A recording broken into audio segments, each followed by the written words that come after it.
Welcome to the Heimerdinger Champion Spotlight, presented by Riot Games. Heimerdinger, the revered inventor, is one of the most unique champions in League of Legends. Assuming you rely on your H28G evolution turrets, you will have an interesting map control metagame. Successful execution is extremely rewarding and can result in some really amazing moves. I use standard offensive-minded masteries and runes. Magic penetration, mana regeneration per level, flat cooldown reduction, and the always popular flat health quintessences. My masteries are 9-0-21, rushing the magic penetration mastery in offense, and taking standard utility masteries, regeneration, cooldown reduction, and improved ghost and flash. Because your opponents will always try to kill you first, and as one of the frailest champions in the game, Heimerdinger needs the escape mechanisms. This is why you take Ghost and Flash, and also why you want to buy Zhonya's Ring as soon as possible. I start out with Amplifying Tome and a health potion. The ability power will help your turrets get killing blows on minions, and it turns into Cage's lucky pick.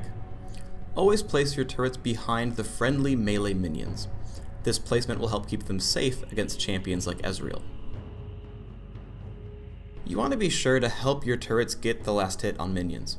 Engage how quickly the minions are dying, and last hit them with your 60 base damage. The Golem is another important objective for Heimerdinger. Set down a turret, and use Hextech micro rockets and the grenade to clear away the monsters. You can even choose to push with your team just by being level 9 and having Golem, often winning the game outright.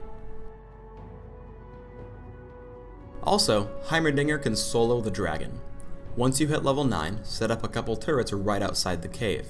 Then, pull him into range using rockets and your various spells to down him quickly while taking very little damage.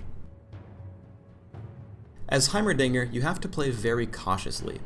Over half your damage output is in your turrets, and since it takes over 18 seconds, even at max cooldown reduction, to place all 3 of them, you have to plan ahead.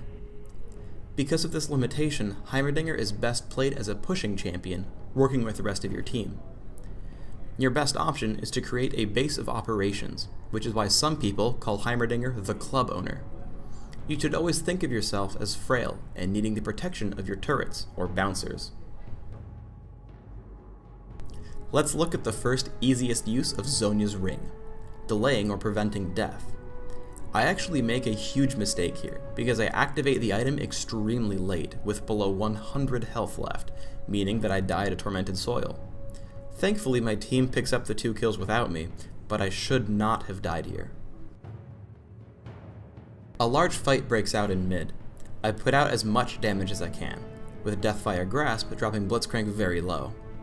As I get assaulted by Alistar, I use Zhonya's Ring to block 2 damage ticks from Ignite. Because I'm durable enough to stay in the fight, I manage to help pick off Morgana. Notice that I still keep a pretty defensive position throughout the fight, even though I have Ghost and Flash.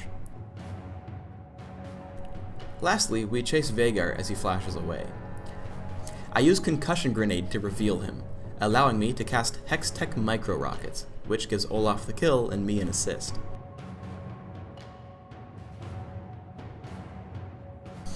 I head top to gank Morgana and Blitzcrank. I hit them with all my abilities, including Deathfire Grasp, onto Morgana. I tap Zhonya's Ring to block the damage and stun from Morgana's ultimate. As she gets away, I flash to get into range and kill her with a turret. But I should have cast before the grenade as well, so casting it early was a huge mistake. If she had cast Black Shield earlier, I wouldn't have gotten the kill, as Heimerdinger's turrets deal magic damage. The fight winds down a bit, and Ezreal's forced to retreat past my turrets. Additionally, because they've revealed his location, Malphite hits him with unstoppable force. Then I'm also able to cast Upgrade, to slow Alistar as he walks by. It is always worthwhile to lay down turrets and get out safely, because you never know when your turrets will get kills for you. As we fight in their base, I see Alistar is available to kill. Because you can't always rely on your turrets or rockets to hit the targets you want, you need to learn how to lead your enemies with Concussion Grenade. Here, I expect him to walk towards the fountain. As it turns out, I've also led him enough to still hit after he flashes. One last tip on Concussion Grenade. If you know you'll be safe, you can walk right up to your target, making it a very easy shot to land on Ezreal. thanks for tuning in to the Heimerdinger Champion Spotlight. Get out there and make a name for great science!